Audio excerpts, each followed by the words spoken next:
What's up, guys, and welcome to the Westworld Companion Podcast presented by The Disorderly. I just finished watching Season 2, Episode 5, Akane no Mai, which, by the way, translates from Japanese into English as Akane Dance, or Akane's Dance, roughly. Akane is obviously the character that we met, the geisha, and she has quite a memorable dance at the end of this episode. So I'll be honest, I feel like this episode, I almost had trouble connecting with it. I don't really know why. And it's not even... obviously there's the subtitles and it was a different episode. The whole episode had a different feel to it. Some familiar characters, a lot of new characters, and I can understand how that would sort of lead to a disconnect. But it wasn't that. It was like, I don't know, man. It didn't hold my interest like the other episodes did, and I'm not sure why. Not to even say that there weren't interesting parts, because there were, and we'll get to them. Some interesting developments, some interesting sort of reveals, or whatever you want to call them. Definitely some interesting visuals. But as far as the actual intrigue of the episode, I mean, granted, you're coming off probably one of my favorite episodes ever, the last one.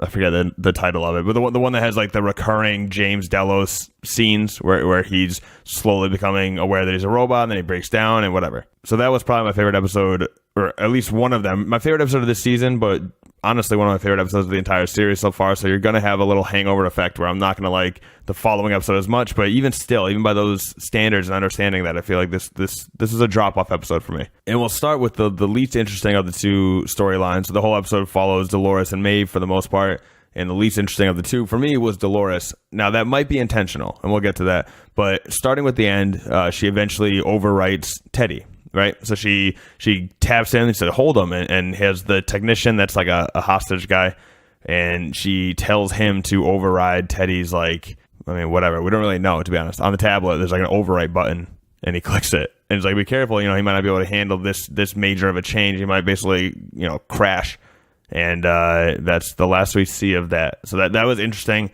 Definitely a little twist in their relationship, because on surface level, it seems like they're falling in love, and then at the end, you get this. Now, I'm wondering if that's connected to the information that we got in the beginning of the episode, where 1/3 of the bodies that were found in that flood were wiped clean, but not even wiped clean. It said virgins, as if they're brand new, like never had any data to begin with. So I wonder if this little trick is performed, where you override someone. Are you almost starting them as a brand new host?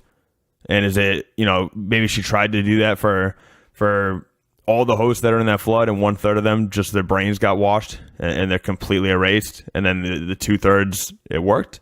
I don't know. And then what's the purpose of that? Because she said there's no place in this new world for a man like Teddy.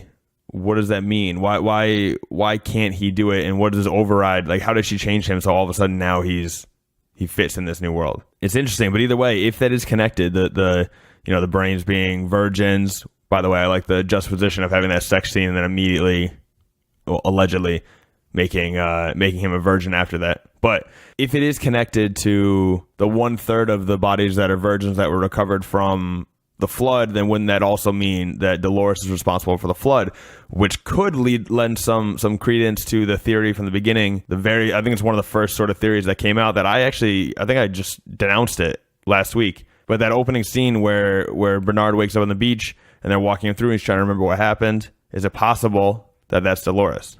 Because a lot of people thought that at the beginning, thought that he was acting weird. Is it possible that maybe she sort of synced herself up with Bernard, or somehow downloaded her brain into his, or whatever? I don't know the technology behind it right now, but is that possible? And if so, would that explain the comment at the end where Bernard says, "I killed them all"? Because if Dolores, or flip side, maybe Dolores is the one that overrode all these people, and for some reason they're there, and then Bernard actually kills them with the flooding, because no one knew the water was there. I wanted to get into the cow story too. So this is basically this is her reasoning. It's all code. It's all hyperbole, whatever.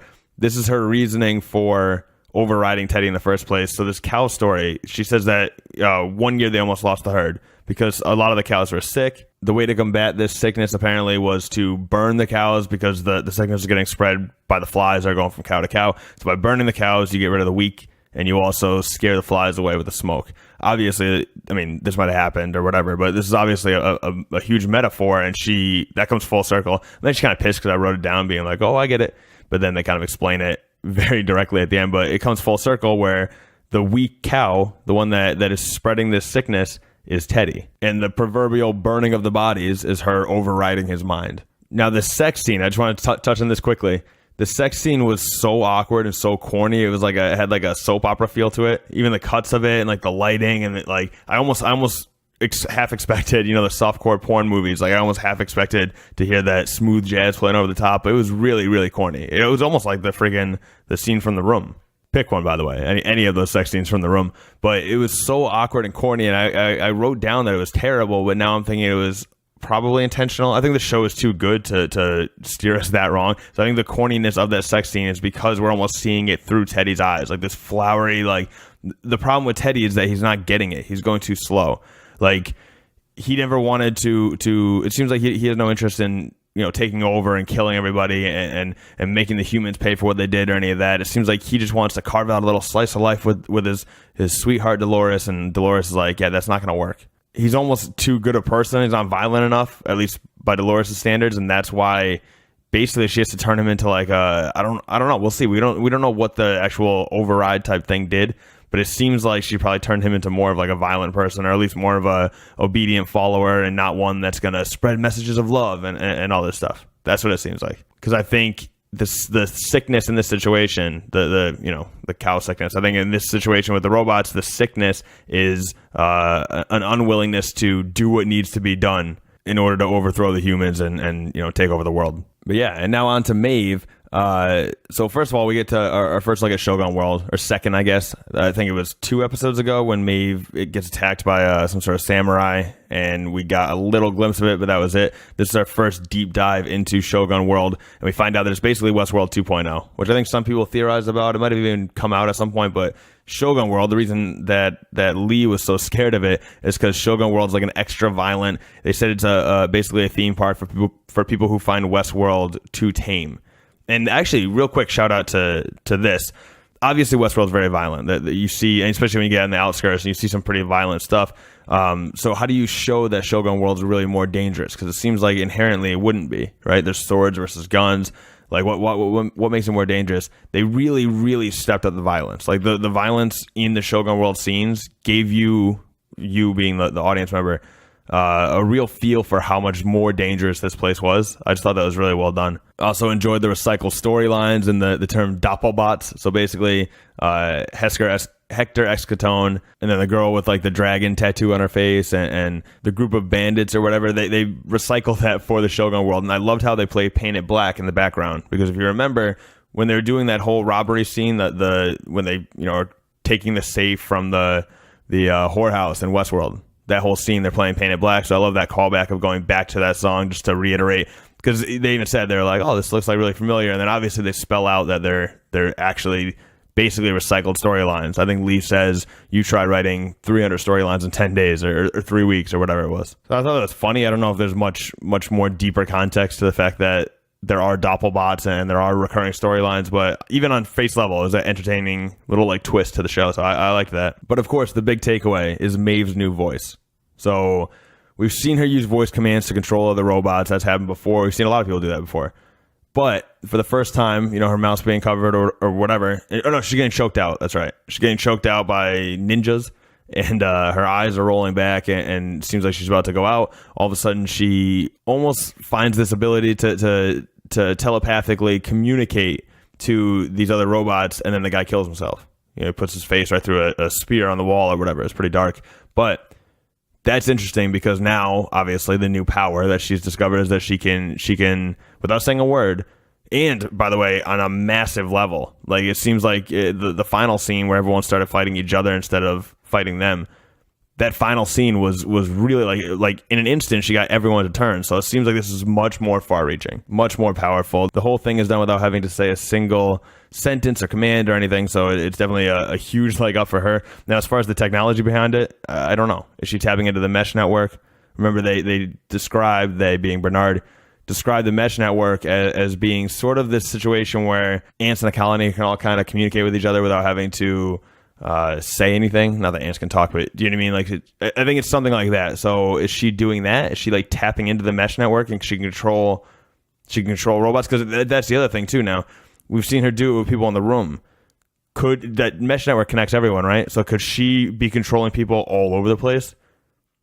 Could she take control of Dolores or Bernard or somebody from across Westworld? I don't know.